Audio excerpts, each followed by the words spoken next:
دوستان برای بافت این مدل باید دونه ها رو به این شکل سر بندازید، یعنی این تناسب رو باید داشته باشه.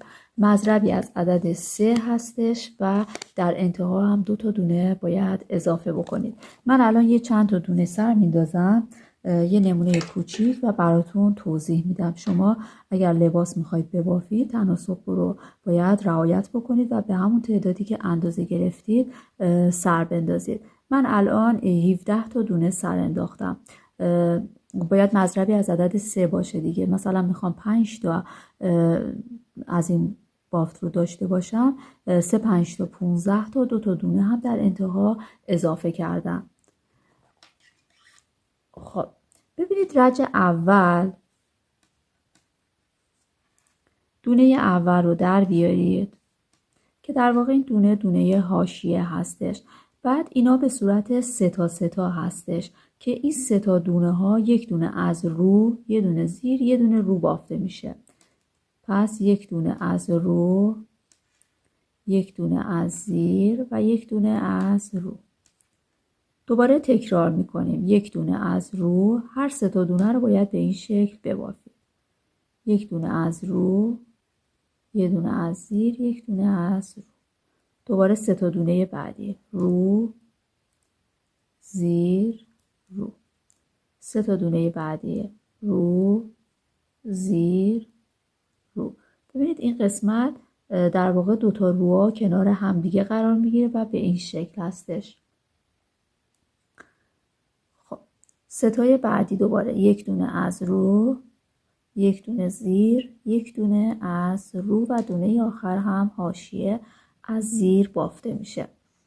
بقیه رج ها رو ببینید دوستان، باید دونه ها رو به همون شکلی که میبینیم تا انتها به همین صورت هستش. دونه ها رو به همون شکلی که میبینیم باید ببافیم. ببینید الان دونه هایی که زیر هست زیر بافته شده، دونه هایی که رو هست از رو بافته شده و فقط باید این مدل رو بهتون یاد بدم. الان یک رج بافتیم، باید 3 رج دونه ها رو به همون شکلی که میبینیم ببافیم، یعنی 3 رج دیگه. با این رجی که بافتیم میشه 4 رج. خب الان دومین رج هستیم، دونه اول رو در میارم و دونه زیر رو از زیر میبافم، دونه های رو از رو. الان اینجا 2 تا از زیر هست، یک دونه از رو. رج دوم بافت هستیم.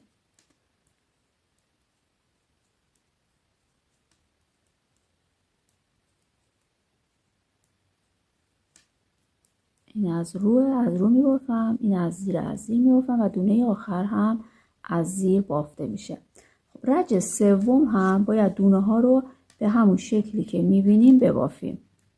دونه اول رو در میارم، دونه بعدی از رو میبافم، دونه بعد از زیر بافته میشه.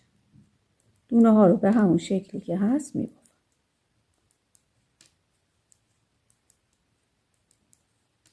گفتیم که از 6 رج تشکیل شده.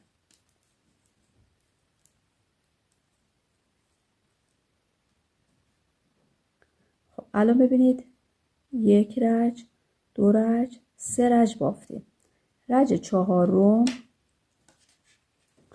هم دونه ها رو به همون شکلی که میبینم میبافم.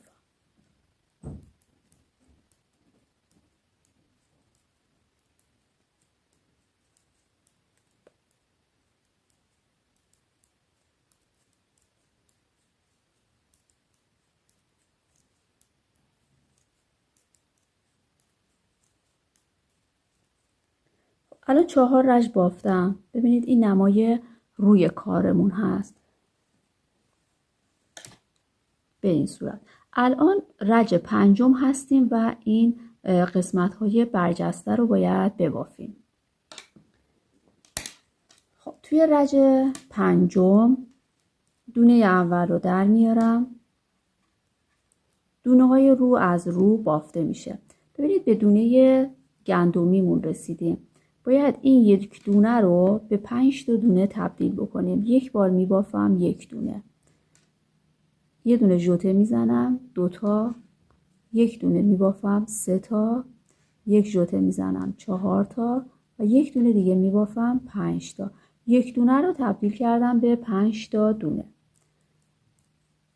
2 تا دونه از روی میبافم. این دونه‌ای که از زیر هستش از زیر بافته میشه. ببینید یکی در میون هستش که این کار رو باید انجام بدیم. نگاه بکنید الان اینجا این قسمت برجسته شده ولی این قسمت به صورت گندمی رفته، چون که سری بعد که میخوایم جا عوض بکنیم ببینید الان اینجا یه دونه برجسته داریم، یه دونه اینجا داریم، بعد سریای بعد این وسط افتاده، یعنی همینطوری صاف اینطوری بالا نرفته. به خاطر همین باید یکی در میون بزنیم. پس یک دونه رو در آوردم حاشیه است، یک دونه از رو بافتم، یک دونه گندمیم رو به همون شکلی که براتون توضیح دادم تبدیل کردم به 5 تا دونه. 2 تا دونه از رو بافتم. این دونه گندمی بعدی از زیر بافته میشه، تغییری نمیکنه. 2 تا دونه از رو بافته میشه. رسیدم به گندمی بعدی. گفتم که یکی در میون باید این کار رو انجام بدیم. الان این یک دونه رو تبدیل میکنم به 5 تا دونه. یک دونه میبافم، یک ژوته میزنم، یک دونه میبافم، یک ژوته میزنم، یک دونه میبافم، یعنی 5 تا دونه تبدیل شد. ببینید 1 2 3 4 5. 2 تا دونه از رو بافته میشه، این یک دونه از زیر بافته میشه، تغییری نمیکنه. رسیدم به اینجا. دوباره این رو به 5 تا دونه تبدیل میکنم. 2 تا، 3 تا، 4 تا و 5 تا. دونه بعدی از رو بافته میشه و دونه آخر از زیر بافته میشه. خب الان رج پنجم رو بافتیم. رسیدیم به رج ششم و رج آخر. دونه اول رو در میارم، دونه بعد از زیر هستش، از زیر بافته میشه. دونه بعدی ببینید این دونه‌ای هستش که تبدیل کرده بودم به 5 تا دونه. خب اگر من بخوام تک تک ببافم دونه هامون زیاد میشه. باید این 5 تا دونه رو با هم دیگه بگیرید به این صورت. ببینید این 5 تا رو بگیرید و 2 تا 3 تا 4 5 تا 5 تا رو بگیرید و یک جا در بیارید به این صورت. دوباره دونه های بعد 2 تا دونه از زیر بافته میشه، دونه بعد از رو، 2 تا دونه از زیر. دونه ها رو به همون شکلی که هست میبافیم. فقط به این 5 تا دونه که رسیدیم باید همشو با هم دیگه، فقط نباید خیلی صفر میبافتم رج قبل که اینجا راحت بتونم انجامش بدم. اینطوری 5 تا دونه رو با هم در میاریم. 2 تا دونه از زیر هست، از زیر بافته میشه، این از رو، اینا از زیر بافته میشه. رسیدم به این 5 تا دونه. دوباره نخ رو میارم سمت خودم و 5 تا دونه رو با هم یکی میکنم.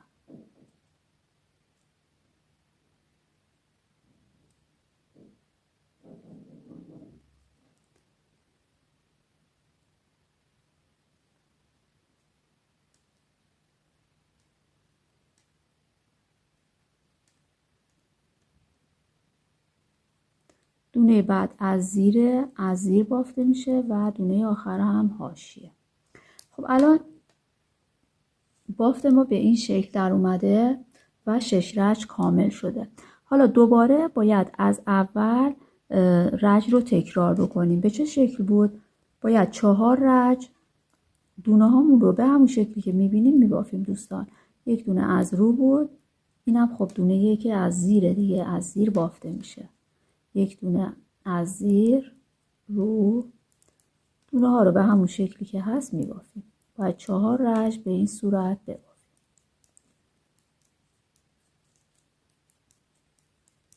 خب این یک رج بعد،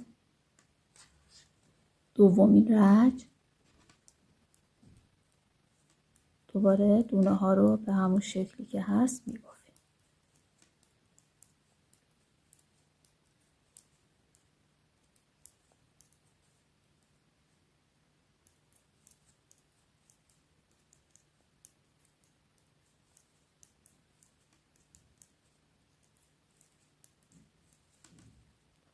رج رج سوم دوباره دونه ها رو به همون شکلی که میبینیم میبافیم. دونه های زیر از زیر، دونه های رو از رو بافته میشه.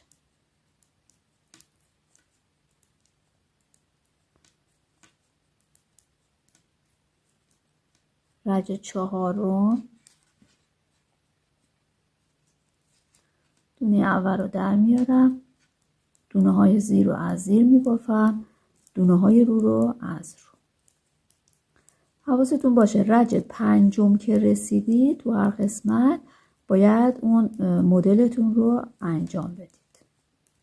خب رج چهارم من بافتم، الان رسیدم به رج پنجم که باید این بافت رو انجام بدم. حالا این سری که باید انجام بدید، ببینید الان این قسمت زدید، این سری باید اینجا بزنید.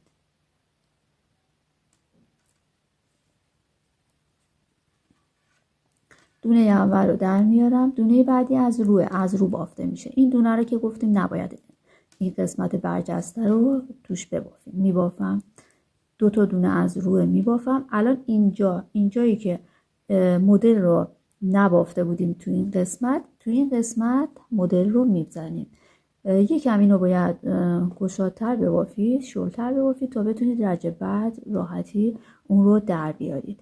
یک دونه میبافم، یک ژوته میزنم، 2 تا، 3 تا، 4 تا و 5 تا. به این صورت این از رو بافته میشه، اینم از رو هست. رسیدم به این قسمت از زیر بافته میشه. 2 تا از رو. الان توی این قسمتی که اصلا مدل رو نداشتیم باید بزنم. یک دونه از زیر میبافم، یک ژوته، دوباره یک دونه از زیر میبافم، یک ژوته، شد 4 تا و دونه 5 تا.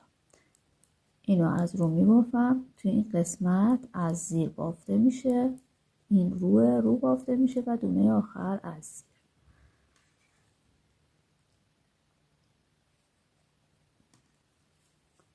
اون رج پنجم بود، الان رج ششم و آخرین رج مدل و دوباره تکرار هستش. این از زیر بافته میشه، این از رو، زیر، زیر، دونه های زیر از زیر، دونه های رو از رو. فقط الان این قسمت رسیدم به این 5 تا دونه. این 5 تا دونه رو باید با هم دیگه بگیرید و ببینید با هم یکی بکنید. دوباره دونه زیر رو میبافم، دونه های زیر رو، دونه رو میبافم. رسیدم به این قسمت، این 5 تا دونه با هم یک جا گرفته میشه. دونه زیر از زیر بافته میشه، دونه رو از رو و به همین صورت. ببینید الان بافت ما به این شکل در اومد. دوباره باید 4 رج دونه ها رو به همون شکلی که میبینیم ببافیم و بعد دوباره این قسمت رو انجام بدیم. این سری باید بیایم توی، ببینید این قسمت ها زدیم، بعد بیایم اینجا رو بزنیم. به همین ترتیب هی جا به جا میشه. ببینید دوستان الان این قسمت بعد از اینکه 4 رج رو بافتیم، رج پنجم این قسمت برجسته رو انجام دادیم. دیگه اینجا نزدیم، میبینید این وسط بینش زدیم. دوباره 4 رج دیگه بافته شده. رج پنجم که رسیدیم این بار دوباره این قسمت زدیم. یک بار به این صورت بافته میشه، یک بار به این صورت بافته میشه. دوستان بافت ما به همین صورت هستش و امیدوارم که از بافتش خوشتون اومده باشه و اگر خوشتون اومد عضو کانال بشید و با لایک و کامنت و سابسکرایب از کانال من حمایت کنید. براتون آرزوی سلامتی و شادی دارم دوستان. خدا نگهدار.